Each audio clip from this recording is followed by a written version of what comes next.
I do think that um, I think that what I can tell you is this: we spoke with a lot of investors over the last couple of weeks. I think there's a common belief among those investors that AI is migrating out of the data center, and everyone is trying to figure out exactly how that's going to happen, right? Um, and actually, maybe to just go back, I started the company 15 years ago with the objective of putting intelligence everywhere. I certainly did not anticipate that AI was going to be the mechanism, that deep neural networks in particular would be the mechanism that we lean on. But we knew that intelligence was going everywhere. We knew that it was all going to be battery powered, and it's just in the last couple of years that deep neural networks have kind of emerged as a really good method for delivering intelligence. With that said, of course, we've run into some barriers with the cloud, or with AI staying in the cloud. It's compute intensive, it's energy intensive, but I think everyone, when we talk to investors and we pitch this story of hey, we spent all these years perfecting our energy efficient approach, and now the time is for AI and intelligence to migrate outside the cloud. I think they buy that. I think they buy that it's not something happening 5 years from now. It's not something that is over and done with. I think there's a recognition that it's happening today. And we gave them a lot of solid examples there of real customer engagements we have. So maybe my interpretation of it from at least the one-on-one discussions we've had with these investors is that they're buying into that vision, and we do too, right? We're seeing it firsthand, and we talk about in the S1 we identify four key markets that we're targeting: personal devices, um, medical and healthcare, industrial edge, and then smart home, smart building.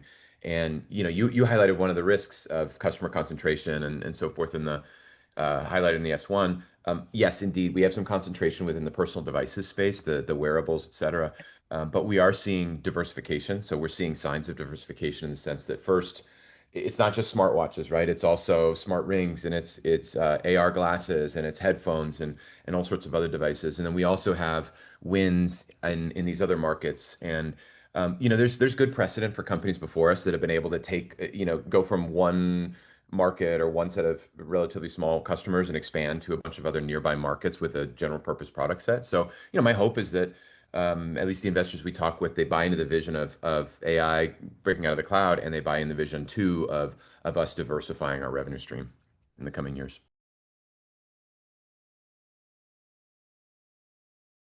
Yeah, we're in excess of 270 million units at this point. So most of that is the Apollo family. That's our flagship family, but it's growing nicely.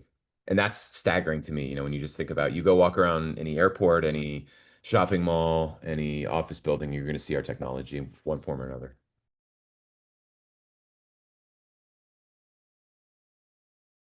Broadly, product development, executing on a roadmap. We highlighted in the S1 that, hey, this Apollo family is the main flagship family. We'll continue to invest in that. We've got all kinds of derivatives planned there, and we launched the first of those earlier this year.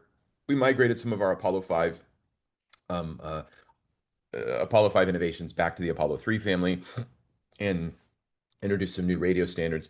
But then layering on top of that, as that grows, we'll layer on top of that the new Atomic family. So that's the one that's in development now. Normally, I wouldn't even disclose that at this point, but given that we've discussed it in the prospectus, it is an AI, let's call it an AI forward product. So if we kind of saw that organically our customers were using neural networks in our devices. And we have the Apollo family is largely a general purpose processor. Apollo 5 and Apollo, some of the Apollo 3 members now have a Cortex M55 CPU. So it's got a wider Mac unit, and that actually meets most of their AI needs. But there are certain markets where they have these really big models that they've thought about for the future.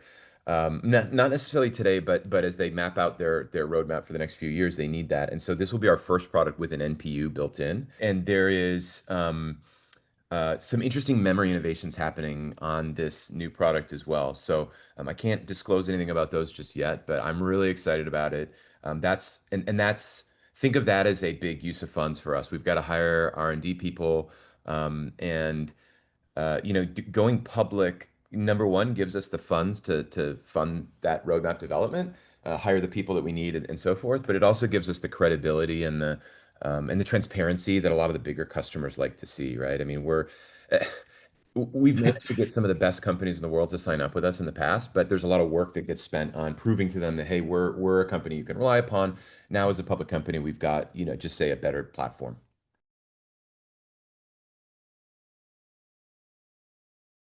Well, I would say the only other thing it should be business as usual, right? My hope is that it's Yeah. business as usual. Everybody wakes up today after celebrating yesterday and gets back to work, and we just have more money to fund the activities that they need to take on.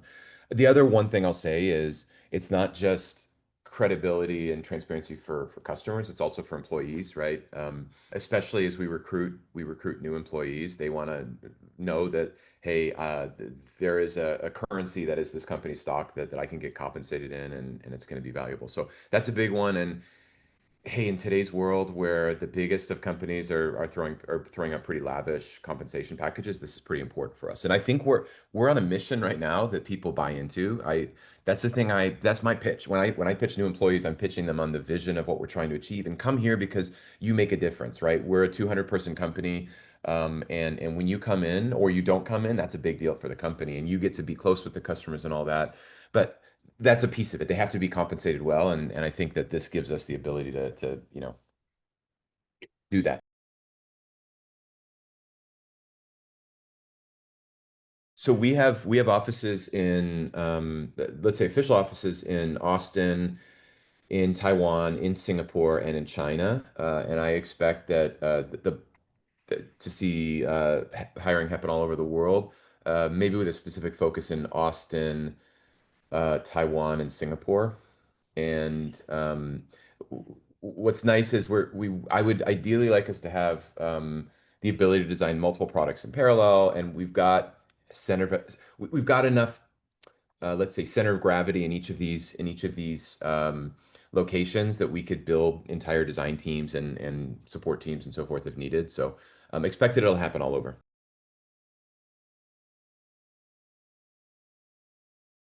I would say hiring is maybe the big thing. So you asked about where we're hiring, and it's a lot. We have to hire a bunch of people.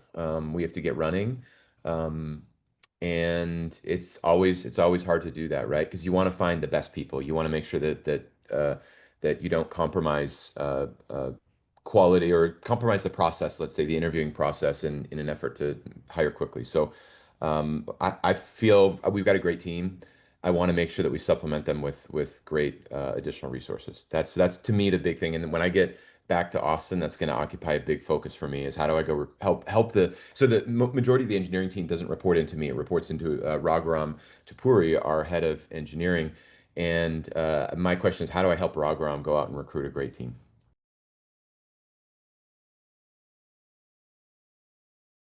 It's going to be so. ML scientists, rather.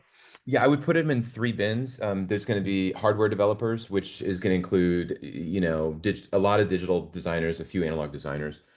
Um, it's going to include software developers. It's not just, AI software, but it is connectivity stacks and security software and graphics software and all that stuff. We develop a lot of software for our products.